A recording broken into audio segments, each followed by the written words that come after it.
তোমার নামে লেখা চিঠি কলমে নওরিন মুনতাহা হিয়া পর্ব ২৩। থানায় ইনায়া অরণ্য। সকাল প্রায় ৯টা বাজে অরণ্য খাবার খাওয়ার জন্য নিচে নেমে আসে। ইনায়া অনেক আগেই রান্নাঘরে এসেছে। টেবিলে সকল খাবার সাজানো রয়েছে, তবে খাবারের পরিমাণ অনেক। ইনায়া রান্নাঘর থেকে চলে আসে আবার টেবিলের কাছে। অরণ্য আর ইনায়া খাবার খেতে বসে যায়। বৃদ্ধ মহিলারা তাদের খাবার বেড়ে দেয়, তবে আজকে খাবারে হালকা সকালের নাস্তা দেওয়ার হয়েছে। ইনায়া যেহেতু খাবার তৈরির আগেই রান্নাঘরে চলে গিয়েছিল, যার জন্য সে অতিরিক্ত খাবার তৈরি করতে নিষেধ করে দেয়। খাবার খাওয়া শুরু করে ইনায়া আর অরণ্য বৃদ্ধ মহিলা তাদের সাথে বসে আছে। প্রায় 10 মিনিট পর খাওয়া দাওয়া শেষ করে ইনায়া উপরে চলে যায়। অরণ্য তার পিছনে পিছনে আসে রুমে। ইনায়া আয়নার সামনে দাঁড়িয়ে রেডি হচ্ছে আর বলে, অরণ্য আপনি রেডি হন তাড়াতাড়ি, থানায় যেতে হবে তো। ইনায়ার মুখে থানা কথাটা শুনে অরণ্যর মুখ গম্ভীর হয়ে যায়, তার পা স্থির হয়ে যায়। অরণ্য ইনায়ার থেকে আসল সত্যি লুকিয়ে রাখতে পারবে না বেশি দিন, কিন্তু সে কী করবে? ইনায়া যদি সব ঘটনার পিছনে কারণ আর উদ্দেশ্য জেনে যায় তাহলে তাকে ঘৃণা করবে। অরণ্য কি পারবে ইনায়ার চোখে তার জন্য ঘৃণা সহ্য করতে?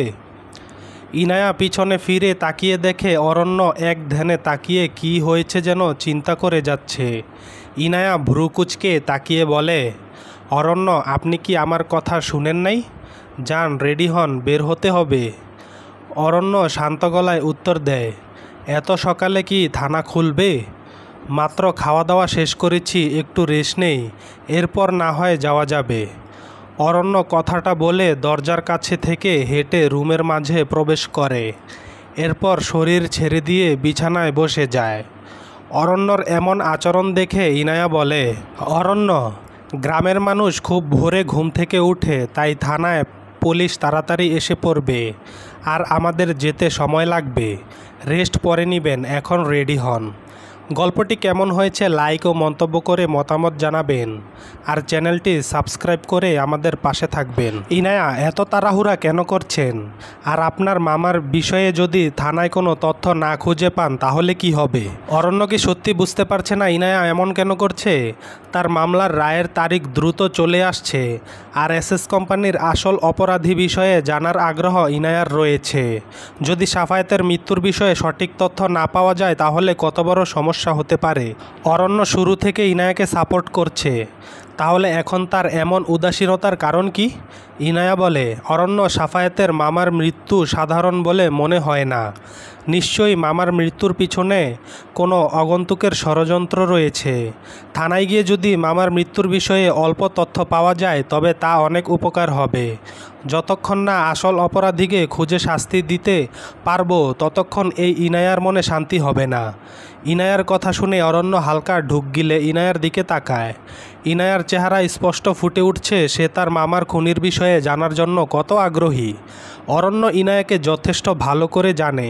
যদি ইনায়া কোনো কাজ করার জন্য একবার জেদ করে তবে তা সে অবশ্যই করে ছাড়বে।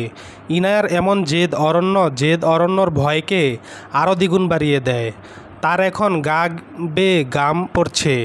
ইনায়া অরণ্যকে জোর করে রেডি করে এরপর তারা প্রায় 20 মিনিট পর বেরিয়ে পড়ে থানার উদ্দেশ্যে। তালুকদার বাড়ির সামনে থাকা রিকশায় করে ইনায়া আর অরণ্য থানার উদ্দেশ্যে রওনা দেয়। পাশাপাশি সিটে একে অপরে বসে আছে। গ্রামের সৌন্দর্য উপভোগ করছে ইনায়া। সত্যি রূপনগর গ্রাম কোনো রূপকথার থেকে কম সুন্দর না। ছোটবেলা থেকে শহরে বড় হওয়ার কারণে গ্রামে কখনো আসা হয় না ইনায়ার। আজ প্রথম সে গ্রামে ঘুরতে এসেছে আর গ্রামের মনোমুগ্ধকর পরিবেশের প্রেমে পড়ে গেছে। ইনায়া আর অরণ্য যে রিকশা করে যাচ্ছে সেই রিকশাওয়ালার সাথে ইনায়া গল্প করছে। তালুকদার বাড়ির নাতি জানার পর রিকশাওয়ালা তাকে অনেক সম্মান জানায়। ইনায়া তালুকদার বাড়ির ইতিহাস, ঐতিহ্য আর নানার স্বভাব, এরপর তাদের পূর্বপুরুষদের কথা জিজ্ঞেস করছে রিকশাওয়ালার কাছে। শফিক তালুকদারের সম্পত্তির পরিমাণ বিশাল, যা ইনায়া বুঝতে পারে। গ্রামের প্রায় সকল জমির মালিক তার নানা। বর্তমানে উত্তর অধিকারী সূত্রে তার নামে হয়েছে। গ্রামের অনেক জমি দেখিয়ে রিকশাচালক বলে এইটা তার নানার জমির।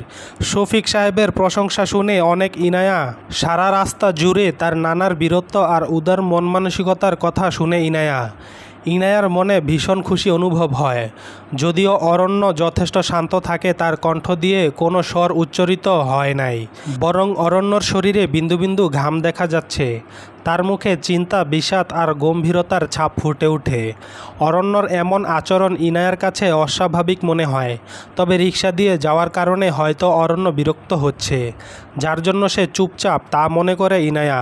সকাল 10টা, রূপনগর থানার সামনে রিক্সা এসে থামে। ভাড়া পরিশোধ করে গাড়ি থেকে নেমে মাটির উপর দাঁড়ায় ইনায়া আর অরণ্য।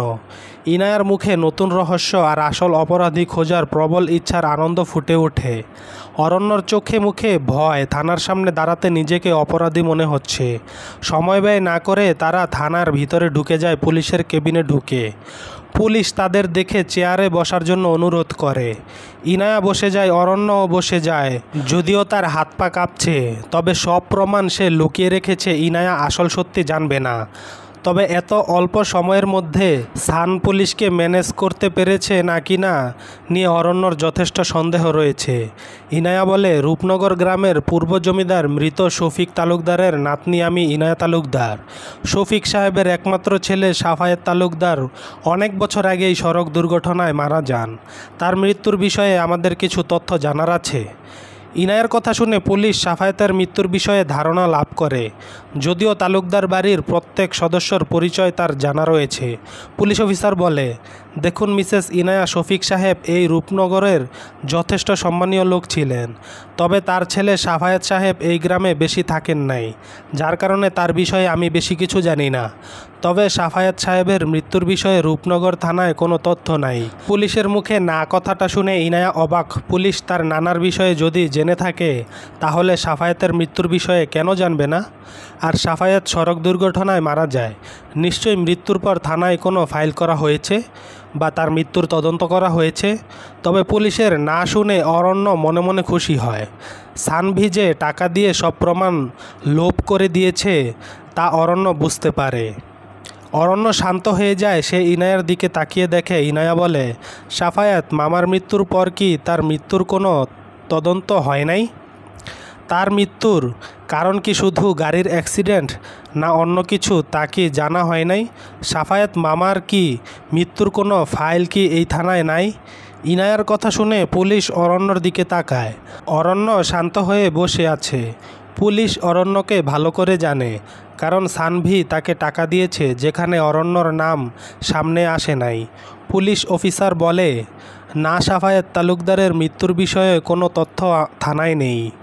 পুলিশ অফিসারের এমন শান্ত গলার জবাব ইনায়ার শরীরে রাগ দ্বিগুণ বাড়িয়ে দেয়। ইনায়া চেয়ার ছেড়ে উঠে দাঁড়ায়। তার রাগ হচ্ছে। অরণ্য জানে এখন ইনায়া কী করবে, তবে সে শান্ত হয়ে বসে থাকে। ইনায়া যদি একবার আসল অপরাধীর কথা জেনে যায়, তাহলে অরণ্যর এত বছর ধরে করা সমস্ত পরিকল্পনা বৃথা যাবে। সাফায়েত মৃত্যু আর এসএস কোম্পানির আসল মালিকের নাম কখনো সামনে আসবে না।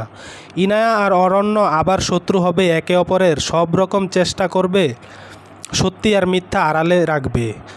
আজকে আমার পরীক্ষা ছিল, যার জন্য গল্প দিতে পারি নাই। পর্ব যথেষ্ট ছোট হয়েছে, তবে কালকে বিকালে বড় আর রহস্য গল্প হবে। আর ইভান, ইনায়া, অরণ্যর প্রেমের ত্রিকোণ সমীকরণ আসবে। অপেক্ষা করবেন সবাই। চলবে।